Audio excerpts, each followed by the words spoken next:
आज जिस विषय को लिया है, उससे ऊपर कोई संपदा शक्ति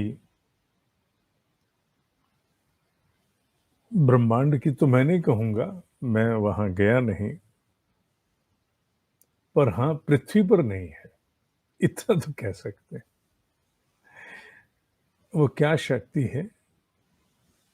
वो भाव की सामर्थ्य है, भाव की शक्ति है। भाव की सामर्थ्य और शक्ति की तुलना में कोई शक्ति है? नहीं है। और सबसे विचित्र बात क्या है? सबसे बड़ी विचित्र, व से विचित्र, व से विडंबना, दोनों व से हैं।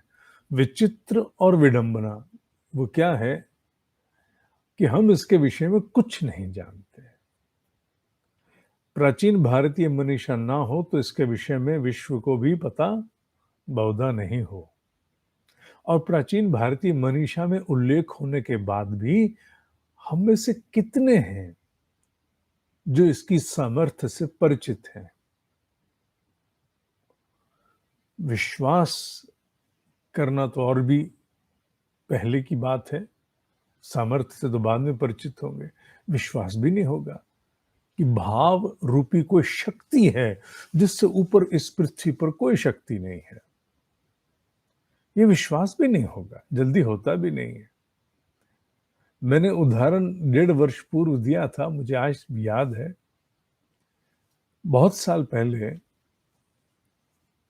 प्रगति मैदान दिल्ली में एक प्रदर्शनी लगी जिसमें मैंने पहली बार देखा, बहुत साल पहले, आज तो सामान्य रूप से उपलब्ध है, कि उस मशीन में वो वहां के वातावरण से, वायु से जल उत्पन्न करते थे। पीछे से कोई पाइप नहीं आ रही थी। लोग उस मशीन को देखते और आगे पीछे ऊपर नीचे, उन्होंने वो मशीन पहियों पर लगा रखी थी जिससे लोग आगे पीछे करके देख सकें कहीं से कोई पाइप तो नहीं आ रहा। स्रोत ढूंढते थे सभी लोग, स्रोत, सोर्स, इसमें से पानी निकल रहा है, मशीन कह रहे हैं कि बिना पाइप के पानी आता है इसमें से। तो लोग बड़े कौतुक से आश्चर्यचकित थे, ऐसा हो ही नहीं सकता, माने पानी पीछे से नहीं आ रहा, पानी आ रहा है। बेकार की बात है। लोग घूमते थे मशीन के आसपास, हिलाते थे पहिए पर इधर उधर, और देखते थे कि नहीं, कुछ नहीं है। और नीचे बैठ बैठ के भी देखते थे कि ट्रांसपेरेंट पाइप तो नहीं है कोई, कि पानी उसमें से आ रहा हो, पैरों से दब भी ना रही हो। कौतुक था, बहुत बड़ा कौतुक था, पर पानी आ रहा था। वो टेक्नोलॉजी समझाते थे, लेकिन लोग टेक्नोलॉजी समझ के भी विश्वास नहीं करते थे। वो बता रहे थे कि हम वातावरण से मॉइस्चर पकड़ते हैं और वही वातावरण का मॉइस्चर, इसमें से पानी की धारा बहुत धीमी थी, पानी आ रहा है। लोग मानने को तैयार नहीं, पर वो विज्ञान था। विज्ञान पर भी अविश्वास हो रहा था। क्यों? क्योंकि जो प्रचलित धारणाएं हैं वो उसका विपरीत थी, वो उसका खंडन करती थी। प्रचलित धारणा एक ही थी, विश्वास एक ही था, अनुभव एक ही था। क्या बिना पानी के सोर्स के कहीं से पानी आ सकता है क्या? और मॉइस्चर को, अर्थात अदृश्य जल के कण जो वायु में व्याप्त हैं, उनके द्वारा पानी बनाया जा सकता है, इस पर अविश्वास था, विश्वास नहीं था। हालांकि विशुद्ध विज्ञान है, सामने प्रत्यक्ष दिख रहा है, अगर वो चमत्कार भी है तो सामने है, उसको नमस्कार होना चाहिए। पर आरंभ में अविश्वास था, थोड़ी देर के बाद नमस्कार था। अच्छा, कमाल है, बताओ साइंस ने कितनी तरक्की कर ली। पर आरंभ में देखने वाले को विश्वास नहीं होता था। ये बात तो भौतिक विज्ञान की है कि अदृश्य, न दिखने वाले पानी का मॉइस्चर आकाश में दिख रहा है, किसी को आंखों से नहीं दिख रहा। आजकल तो वर्षा ऋतु है, उसकी नमी कई बार कई स्थानों पर अनुभव होती है, पर खुली आंखों दिखता है? नहीं दिखता। नकारा जा सकता है? नहीं, नकारा नहीं जा सकता। न दिखता न नकारा जा सकता, पर विश्वास में आ गया कि हाँ, पानी की नमी को पकड़ करके भी मशीन जल उत्पन्न कर सकती है। इस उदाहरण पे इतना समय क्यों लगाया? बात भाव की है ना, इसलिए। विषय भाव का है, इसीलिए इस पर इतना समय लग रहा है। भाव रूपी सामर्थ्य भी अदृश्य साम्राज्य की संपदा है, जो दिखती नहीं है, जो दिखती नहीं है, पर निश्चित रूप से हृदय उसका स्रोत है। विचारों का स्रोत केंद्र मस्तिष्क है, भावनाओं का स्रोत और केंद्र हृदय है। विचारों के कंपन की जो तरंगे हैं, उनका जो मैग्नेटिक फील्ड है, चुंबकीय क्षेत्र है, वो हृदय की भावनाओं के चुंबकीय क्षेत्र से कुछ हजार गुना कम है। कितना? कुछ हजार गुना कम है। हृदय के भाव का चुंबकीय क्षेत्र इतना विस्तृत है कि जिसे अब आधुनिक विज्ञान भी स्वीकृति दे चुका है। हालांकि उसकी क्षमताओं पर विश्वास पूरा भी नहीं है विज्ञान को, क्योंकि उसके द्वारा क्या क्या संभव है ये विज्ञान को नहीं पता। विज्ञान केवल टोह लेके जान रहा है कि हाँ, एक चीज है जो मीटर में नापी जा सकती है, मैग्नेटिक फील्ड। वो थॉट से ज्यादा पावरफुल हृदय के भाव का है। बहुत से अभी विज्ञान के सामने भी द्वंद्व हैं। द्वंद्व तो रहेंगे, क्योंकि क्षेत्र अनजाना है, अस्पष्ट है। पर इतनी मान्यता मिल गई कि हृदय के पास सामर्थ्य है जो मस्तिष्क के पास नहीं है। और अभी तक का पूरा जीवन और पूरी प्रगति जो आज तक की मनुष्य ने प्राप्त की है, वो किसके बूते हुई है? कविताओं को छोड़ दीजिए, ब्रह्म ऋषियों को छोड़ दीजिए, मस्तिष्क के बूते हुई है। तो निश्चित है, मस्तिष्क पर अत्यधिक आधारित होना स्वाभाविक है, नेचुरल है। हृदय पर आधारित हम नहीं है। क्यों आधारित नहीं है? क्योंकि हृदय की सामर्थ्य, हृदय पर विश्वास, हृदय की टोह, हृदय के क्षेत्र में हमने प्रवेश किया नहीं है। हाँ, ये ठीक है, सामान्य प्रशिक्षण में ये समझाते हैं कि there has to be a balance between your heart and brain.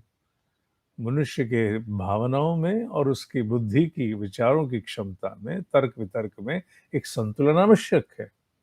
ये तो पढ़ाते हैं, पर ये तो केवल नीतिगत स्तर पर समझाने की बात है कि निर्णय ठीक लो, गलत निर्णय मत लेना, भावनाओं में मत बह जाना।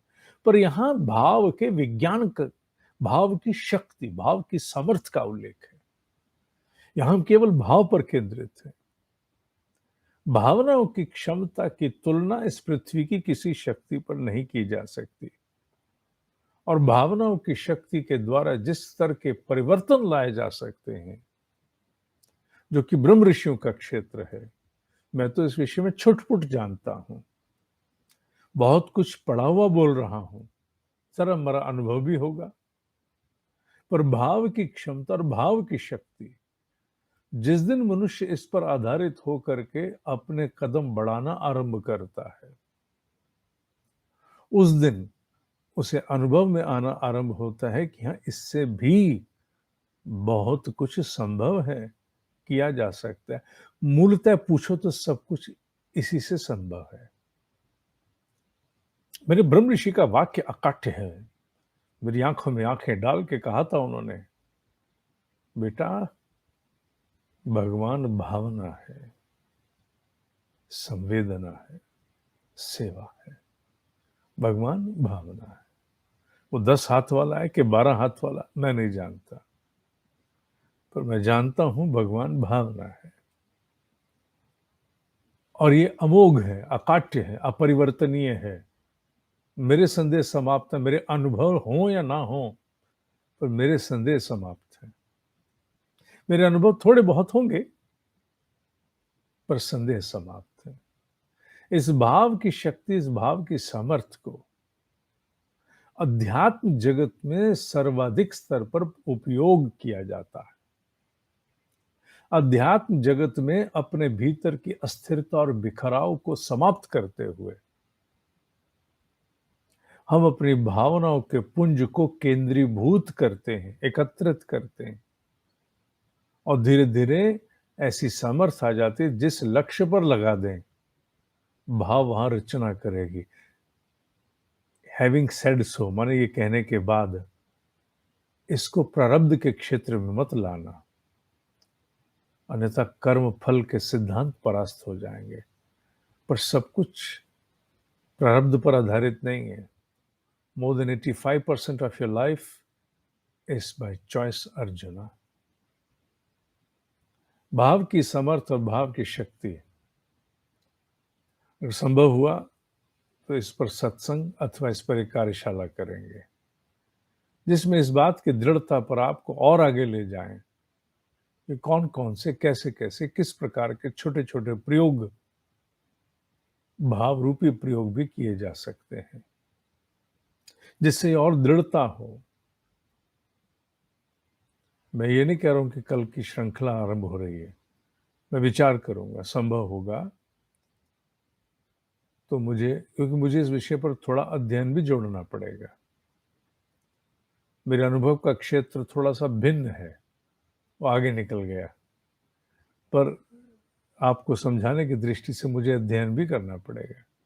मैं ये नहीं कहता कल से आरंभ होगा, पर हाँ, इस पर नहीं होगा तो कार्यशाला आरंभ करेंगे। पर भाव की सामर्थ्य पर विश्वास करना आरंभ कर दो। भाव से बड़ी शक्ति इस ब्रह्मांड में नहीं है। और मैं विषय को यूं अधूरा नहीं छोड़ूंगा। अगर कल नहीं तो फिर निश्चित रूप से आने वाले भविष्य में इस पर जरूर कुछ करेंगे। प्रेरणा बड़ी सशक्त है। तो आज से dineshji.com DINESHJI dineshji.com पर मैं लेख लिख करके और प्रकाशित करना आरंभ करूं, चेष्टा करूंगा। मैं निश्चित नहीं कहता, संकल्प ले लिया तो फिर मरना पड़ता है। चेष्टा करूंगा कि मैं इसे लिखता रहूं। नहीं लिख पाया तो उसके लिए पहले ही बोल रहा हूं, संकल्प नहीं है, चेष्टा करूंगा। आज के लिए इतना ही। ओम ही सत्य है, ओम ही सत्य है, ओम ही सत्य है।